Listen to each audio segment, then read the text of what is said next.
we start part C of Module 4, More Properties of JavaBeans.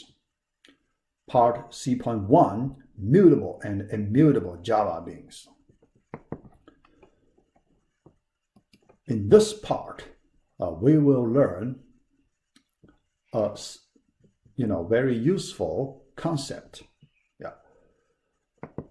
Mutable and immutable objects. First, let's look at immutable objects. So if you look at this name, so you can guess the meaning. Something cannot be changed, right?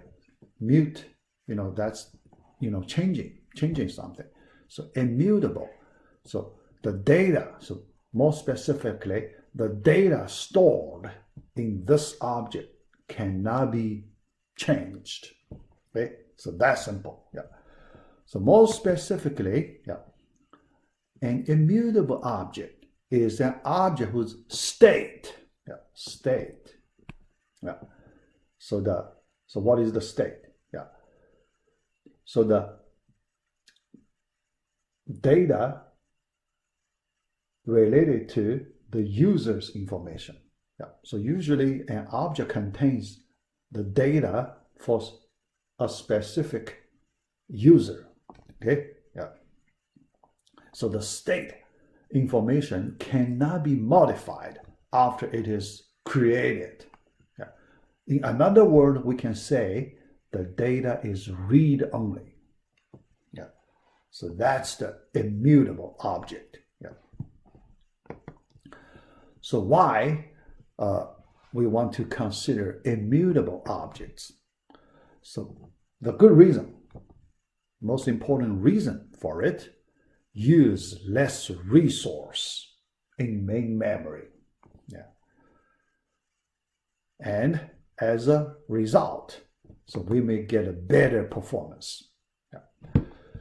So you may want to ask why, when we use immutable objects, the resource used comparing with mutable, the opposite of mutable objects, comparing with mutable objects, we can use less memory resource. Why is that?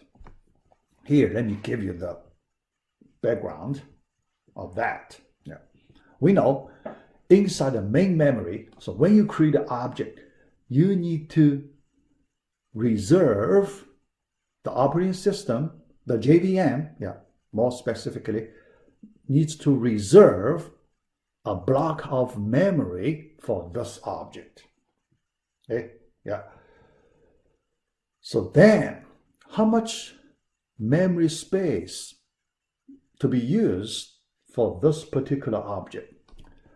Then there is an important factor at that time. So if it is a mutable object, because the data could be changed, right? So when the data is changed, you may need more memory, right? So for that kind of things that could be changed, so the operating system needs to allocate a little more memory to cover that changing part. But for immutable, when this object is created at the beginning, the OS already knows the data will not be changed. So for that reason, it does not need to allocate extra memory to take care of the possible changing part. So for that reason, the memory consumption is significantly smaller. And we like to save that part. So that is one of the important reasons.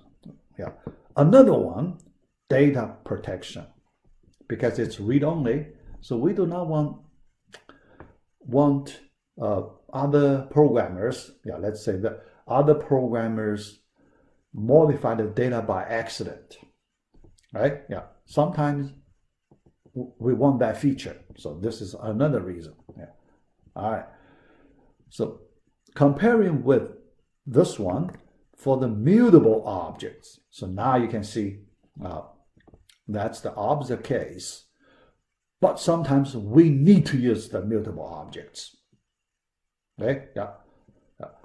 So the state of a mutable object can be modified after it is created. Sometimes we need this. Yeah.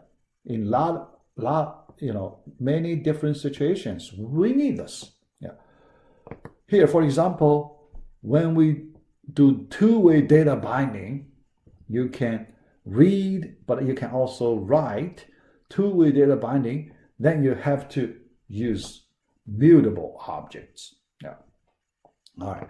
Now we move to JavaBeans. Yeah. So when we use JavaBeans, we have the similar situation.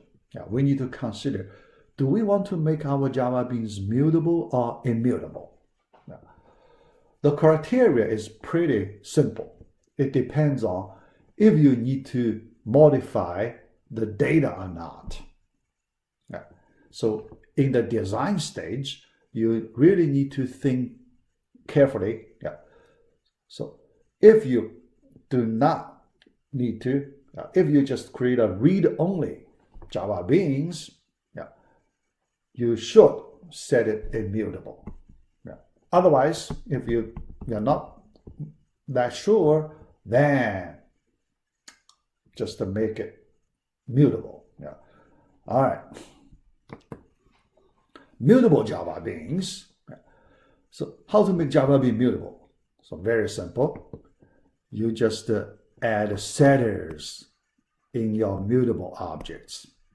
Setters. Yeah, you can change your data anytime you want. Yeah. So that's simple. Yeah. Support two-way data binding. Yeah. After that, you can use your JavaBeans in two-way data binding without any problem. Yeah. All right. But you may have some situations you can use immutable JavaBeans. Yeah.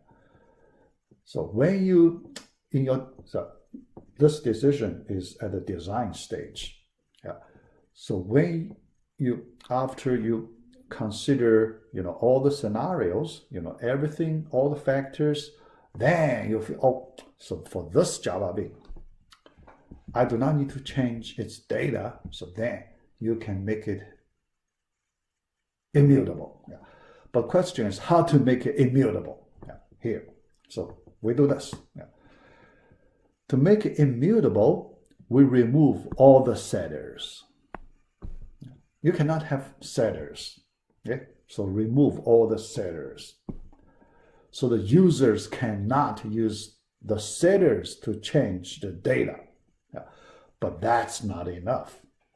So even if you remove all the setters, there is still some possibility you can change the data because you may have other non-setter methods that can change the properties of your JavaBeans. So you also need to remove all other methods that can change the state. Yeah. Yeah. It's possible. Yeah. Because in a JavaBeans, we may have some data processing methods. We need to do a lot of data processing work. So you need to check carefully in your data processing methods. Do you, by accident, change some properties? Yeah. So if you have it, you need to remove that part. Yeah.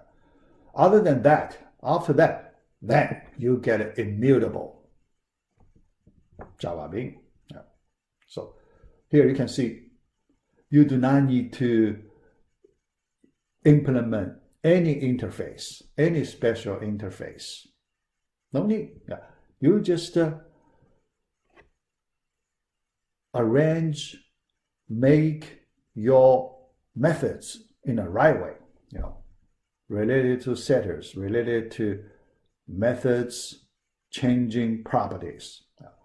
All right, so after that, now your JavaBeans has the read-only property. Yeah. All right, so that is this concept, mutable, immutable. Yeah. All right, so we finish this part.